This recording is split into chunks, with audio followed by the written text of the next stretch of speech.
Welcome to the Hello Sunday podcast with me, Nikki Hayden. This is the podcast that discusses everything self-development, spirituality and sobriety. And it wouldn't be me without a little sprinkling of humour. Whether you are just starting out on your journey of self-development or have been exploring these topics for years, are completely alcohol-free or just curious about living a more sober lifestyle, this is the podcast for you. Each week, I'll be exploring topics in both solo episodes and with some amazing guest experts. So if you like what you hear, then please subscribe, rate and review. So with that said, let's dive into today's episode. Hello, welcome back to another episode of Hello Sunday. I hope everyone is doing really well, and I hope you're all having a great week, great weekend whenever you're listening to this. It's good to be back. I love recording this every week. I just get such inspiration and energy. You know, someone said to me the other day, "Oh, how's the podcast going?" And in all honesty, like, it is really tough to get podcasts noticed, but I just love recording and love doing it so much that it's that passion project. And, you know, hopefully one day it will get the momentum that it needs from you guys sharing and following and all that good stuff. But I just love doing it regardless. And I just love being on this self-development journey and sharing my insights and hearing back from you guys as to what's resonated and what hasn't. So yeah, please do continue to message and to let me know what you've enjoyed. Obviously the numbers kind of speak to that a little bit. So for instance, like my guest episodes when we talk about sobriety tend to be a lot higher than the solo self-development episodes. But then I know from the messages that I'm getting that a lot of these topics are resonating with some of you. So keep letting me know, keep feeding back. I really want to continue to like tailor and create whatever I can that is going to be the most useful. So I hope you're all great. And what have I been up to this week? So actually really exciting this week. I did my level 1 reiki training. And it's kind of inspired this episode, actually. It's not going to be about Reiki, although I can do an episode about that in the future if it's of interest. But the whole day and the experience and what came from it is what I'm going to talk about today.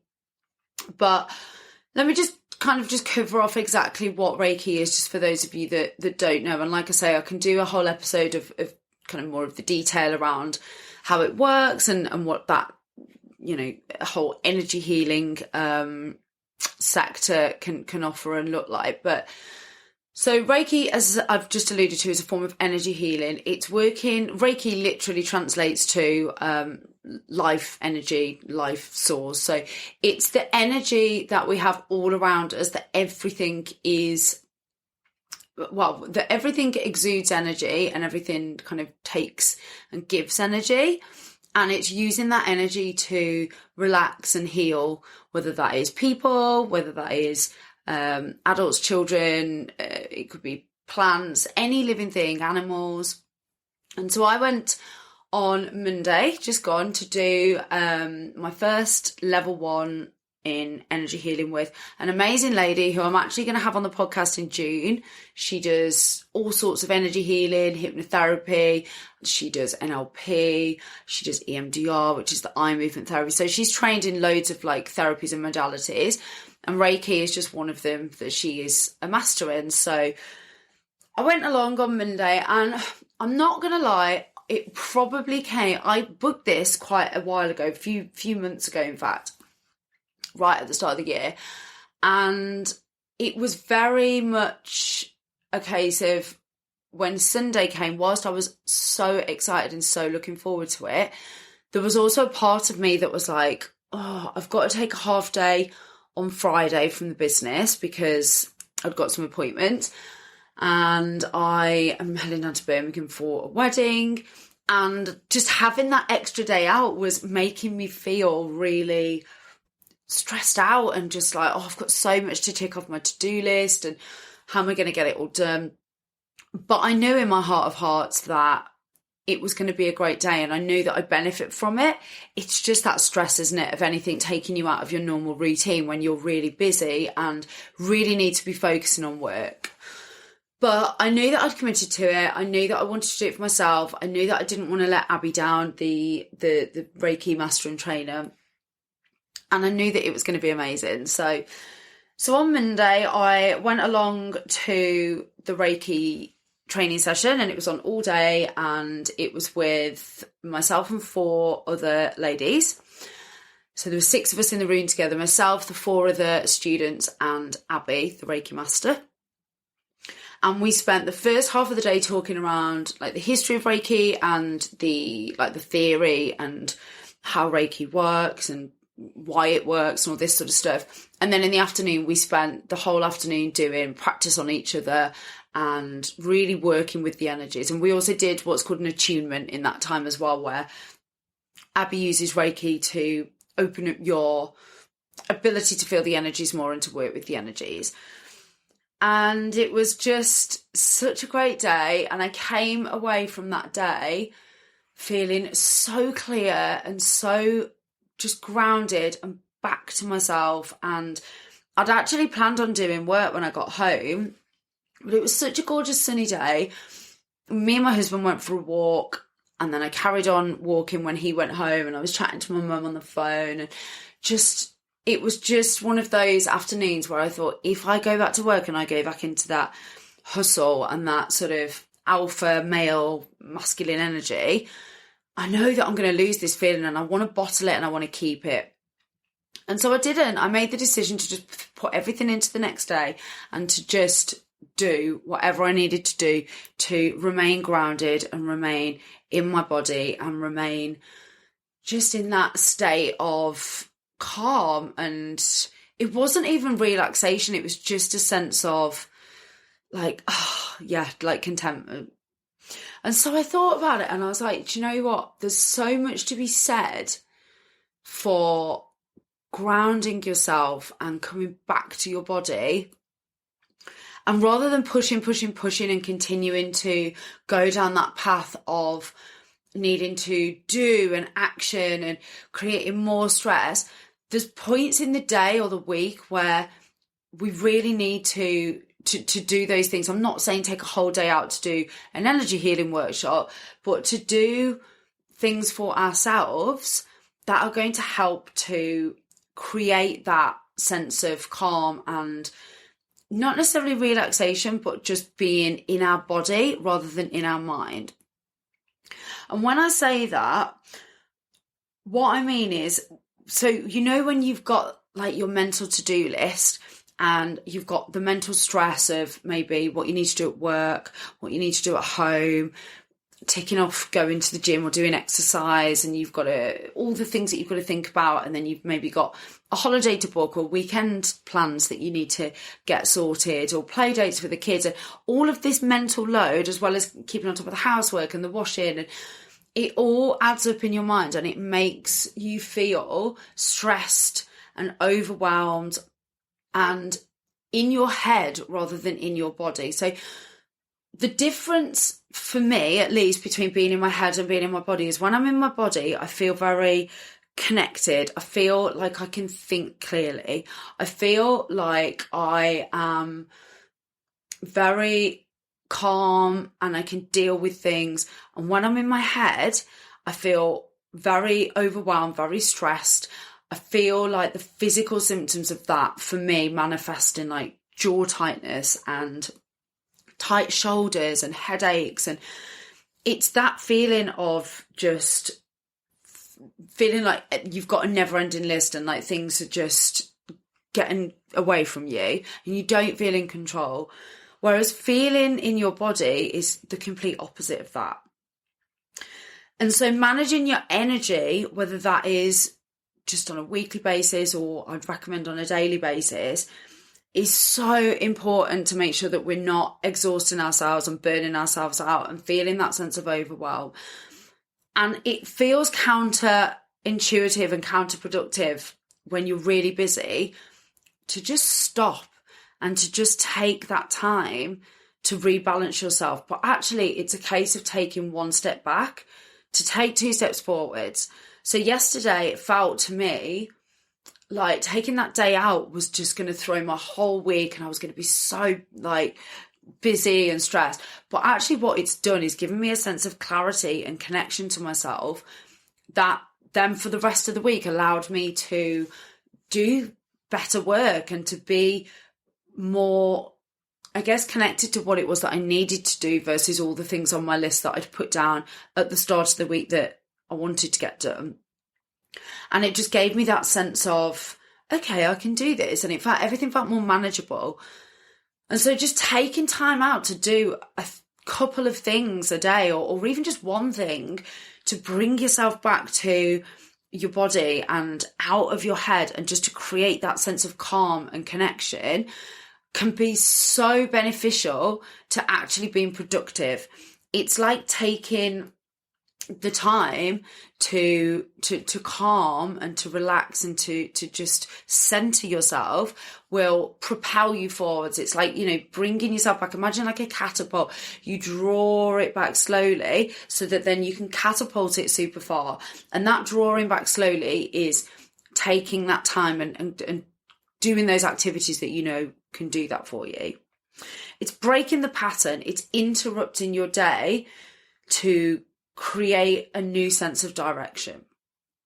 So how can we do this? This is really what I wanted to talk about today. How can we do this? How can we create this sense of contentment and calm so that we have that clarity? How can we come back to our body and out of our minds and interrupt that busyness? And I've just written down a few ways here that I know work for me, and also I know work for other people that I've spoken to about this, other teachers, other energy healers, other people that are in that self-development space. And some of them you might think, yeah, I can totally see myself doing that. Others might not resonate straight away, but honestly, I do recommend trying even the ones that you don't think are necessarily for you, because, you know, for instance, grounding, which we're going to come on to as the first step, is something that I'd not really thought about, and it felt a little bit like hippie. It felt a little bit, I don't know, just kind of a little bit out of my comfort zone. But actually, since trying it, I've realised why people do it, because it does literally change your energy at a very cellular level, and it has physical benefits. So grounding, and when I talk about grounding in this episode, generally, I'm talking about coming back to your body, coming back to yourself, creating that sense of connection, just having that sense of calm. But actually grounding in a scientific sense, it can also be called earthing, is literally creating a connection between you and the earth. So taking your shoes and socks off and walking on the ground, basically walking on ideally the grass, but if not, then the ground. So not the carpet and the floors in your house, but outside in nature, walking with no shoes on, no socks on, and just actually connecting to the ground. You can also do it in other ways, which I'll come on to in a moment, but there has been a actual scientific connection and evidence that bodily contact with the Earth's natural electric charge can actually stabilise your physiology, essentially, at a deeper level. It reduces inflammation, it will help with stress, energy levels, sleep, blood flow. And actually the Earth's frequency, so the vibrational frequency, because everything has a vibrational frequency, right? We've talked about this before. The Earth's frequency vibrates at 7.83 hertz. So some of you might know this, but you know when people do the chant Om, so when they go Om, that is creating the same vibrational frequency as the Earth, 7.83 hertz. And that's actually the same frequency that we are vibrating at when we go into what is called theta state, which is, you know, that point between like being awake and being asleep. It's when we're most susceptible to suggestion. It's when we are at our most kind of calm. And actually that theta brainwave is the same frequency. So if you listen to binaural beats, for instance, that is the frequency that they will be vibrating at, 7.83 hertz. And creating that connection between yourself and the earth actually what's called grounds you or earths you. And there's been science, there's been experiments done on how this actually affects us. So that's probably the best way that you can actually ground yourself. I'd suggest doing it, without your phone, just literally in nature, maybe 10 minutes, just walking around without your shoes and socks on the grass. It's obviously a lot easier to do in the drier, warmer months. You can also buy something called earthing or grounding blankets that you can put on your bed, and you basically plug them into the wall. I don't think that you turn them on. I think that they just go into the electrical socket, and they create an earthing. So you know how you have an earth in like a wire in the plug that takes all the charge down to earth. It does exactly the same. So it essentially earths you whilst you're sleeping. So you put those blankets, I think, underneath your sheets, or I think they create sheets that actually are earthed, and then you plug it into the wall socket, and that can do the same thing. So if you're living in, I don't know, a flat or an apartment or a house without a garden, you can still ground or earth yourself. Now, they are expensive, and that is quite a bougie option. It's a lot cheaper and easier to just take shoes and socks off and go outside. But that's the first and probably the most beneficial way to do this, because it's actually creating a connection between you and the Earth's surface, and there's actual science behind the connection, creating those philosophical, why can't I get my words out today? Physiological benefits. So the second way, and probably this needs to be a running theme throughout all of the other ways, and I've just kind of alluded to it, is disconnecting from your phone, disconnecting from technology. We are always available. We are always contactable. We are always on if we choose to be. And at this modern life day and age, most people are expected to be able to be contactable, to be able to be gotten hold of. And it's really, really creating, we haven't evolved as humans. Our brains haven't evolved to take on that amount of constant input and stimulus. Things like social media notifications, emails, text messages, WhatsApp, all of the notifications from the various apps that we have. It's an overload. It's a sensory overload. And this is why most of us feel, a lot of the time mentally stressed out, because our phones are literally draining us of mental energy and they're overstimulating us. So if you're feeling that way often, just be really honest with yourself. Like, how often are you putting your phone down, disconnecting? And I don't mean putting it in a drawer at 8 o'clock at night. I mean, throughout the day, how often are you engaging in activities where maybe for an hour you're not even available or looking at your phone? I know sometimes we have to use it for work. I'm exactly the same. But when I'm doing activities that involve maybe just being on my laptop and not needing to be contacted, there's an emergency bypass on iPhone that all of my family and my husband can call me, and it will ring regardless of whether I'm on silent or not. And outside of that, I just can't get contacted. So the notifications are off. I've got an app called Screen Zen, which I use during the day between the hours of 8 and 6, so that my apps, I have to physically go and unlock them. And it just stops that constant dinging, constant notifications. So switch off from your devices. And then when we're going through the rest of the ways, if you're looking at engaging in any of those other activities or other things that we, potentially that you could do out of this list, don't do them connected to your phone, because it's so counterproductive. You might as well not be doing some of this stuff. If you're, for instance, going on a nature walk, but you're staring at your phone the whole time, you're not getting the benefits from that as much as you could without having your device.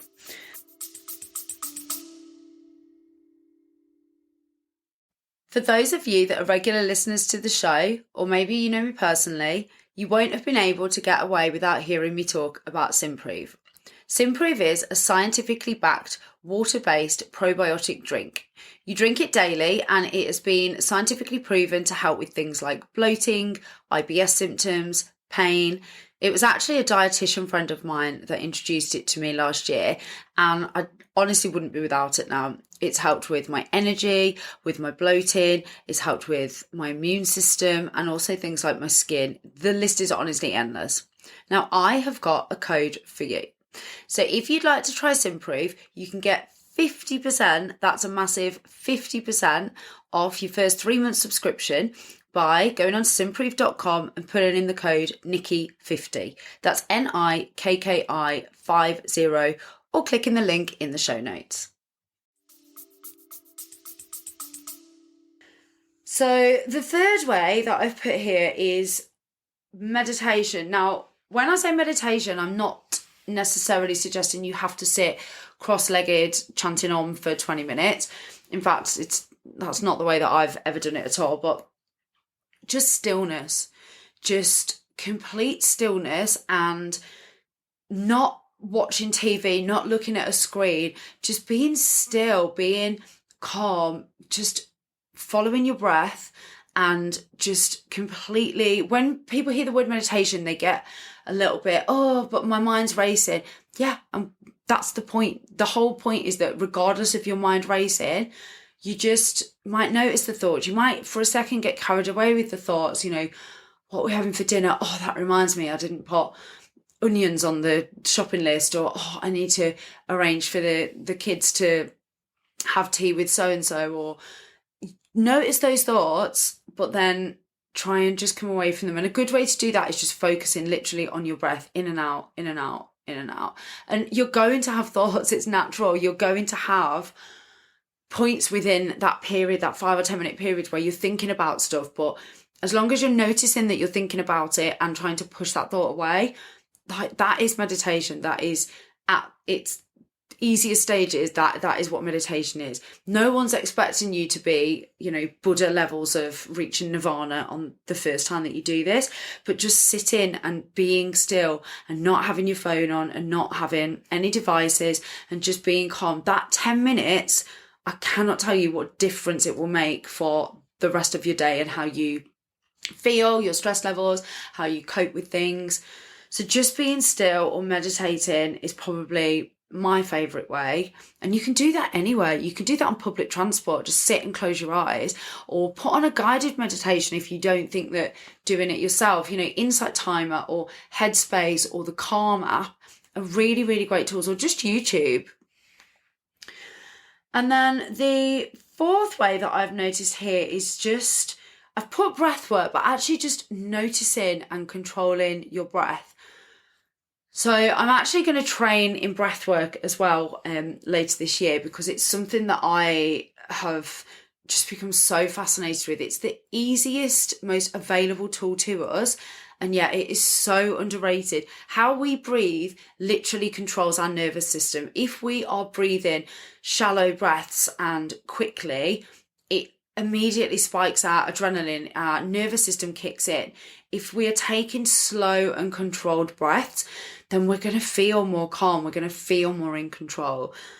And so a really good way to do this, just to do it really simply, to calm yourself down for 5 or 10 minutes, is to just sit really quietly and focus on breathing.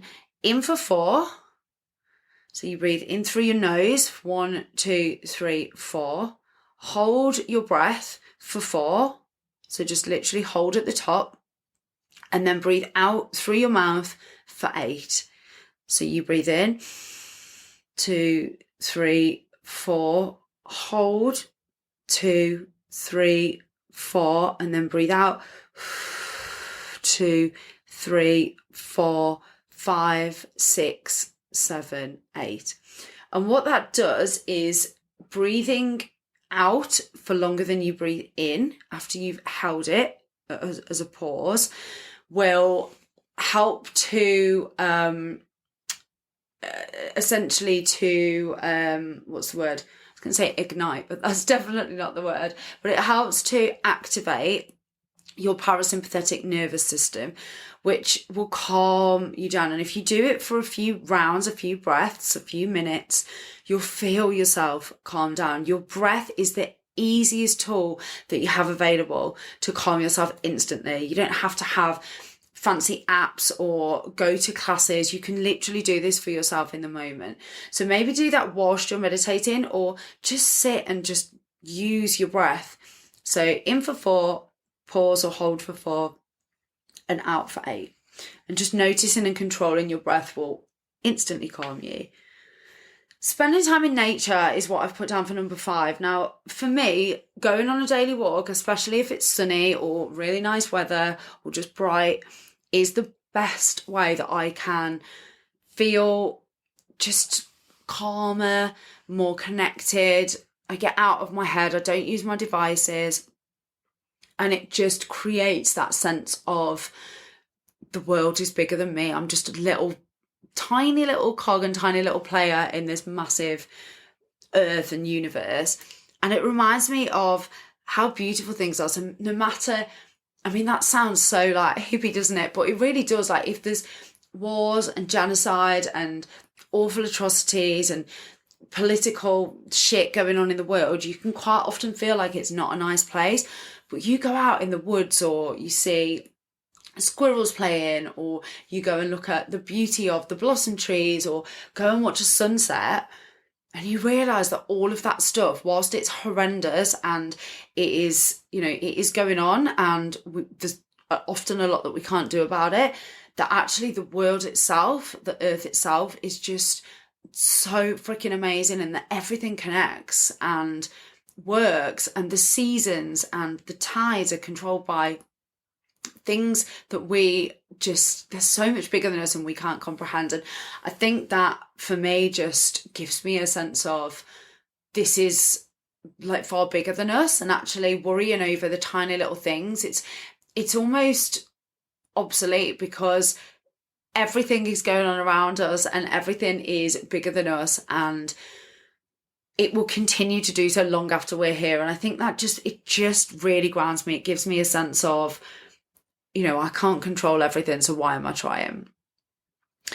And then the last one that I have put down here is, it's not really a tool as such. It's more of just a reminder of how things like exercise and nutrition and sleep and just looking after yourself, how much impact they have on day-to-day stress. Yesterday, I had a really, really busy day, and the only reason that I think I got through what could have been a super stressful day was because I'd had a really good night's sleep the night before. I'd eaten a nutritious breakfast going into the day. I'd been on a daily walk. I'd been to the gym the day before. And all of the things that I could do to try and control my energy levels and how I felt, I had nailed. Not necessarily intentionally knowing how busy it would be, it just ended up being that way. But because I do these things habitually now, the ability to deal with things that are thrown at me is a lot easier than when I wasn't exercising and my sleep was affected and I maybe wasn't eating as well, because my energy levels would dip because of my poor diet and the sugar, and I wouldn't be able to cope with things as well because of exercise. And actually being in the gym or playing a sport or doing something that is based around exercise, whatever it is that you enjoy, is an amazing way to get out of your head and into your body, because you can't look at devices when you're doing that stuff unless you're maybe walking on a treadmill, but then I'd maybe urge you to go outside and walk instead. So getting out of that constant thinking, the mind stress that we have day to day, exercise really allows us to do that. So doing something for your body that really gets you out of your mind is a really great way to do. But actually just consistently having an exercise routine to keep your energy levels up will pay dividends over the course of the week. In those moments where you would maybe find yourself tipped over the edge with stress, you'll find that if you've slept well, eaten well and exercised, that you will be able to just cope with stuff a bit better. So those are just little daily habits that obviously you need to try and incorporate naturally and try and, get better at. They're not necessarily one-off things, but things like ecstatic dance, or just dancing, just moving, just shaking your body, just creating 10 minutes in your day to have that movement rather than just sitting there and thinking about things. Again, it's that taking time out to take steps forward. What feels counterproductive at the time to maybe dance for 10 minutes if you've got a home office or you're somewhere that you can do that will really help versus sitting there and thinking, trying to get out of the stress by thinking about it, because we all know that very, very, very rarely works. So I hope that's helped in some way. I hope that you've taken something from that.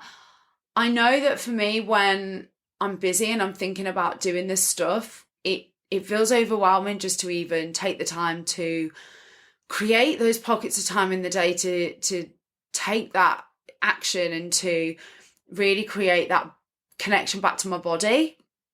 But it works. It really, really freaking works. Like, I don't know anyone that doesn't benefit from taking time out when they're feeling stressed or feeling overwhelmed. And don't get me wrong, I know there's times when we can't do this. I know if you're looking after the kids, you can't just bail on them for 10 minutes. But if you've got a partner that can help you out for 10 minutes, for you to go and take that time for yourself, you're probably going to deal with that situation a lot better when you return to it. And likewise with work, you might need this just before you go onto a call or a meeting. So maybe try and plan in the day 10 minutes before a really busy call or a really long meeting, when you can do something, when you can maybe go outside or just grab 5 minutes to yourself. Because honestly, it helps the trajectory of your day so much, and it helps to get the most success out of those situations that you're going into. So let me know what works for you. Let me know what you try. Let me know if there's anything on the list that I haven't included that you do. Let me know if you try the grounding, or if there's any amazing meditations that you can recommend. And I look forward to seeing you all again next Sunday. Thanks for listening. You can find us on Instagram at HelloSundayPod, or you can email us on hellosundaypod@outlook.com. Have a great week.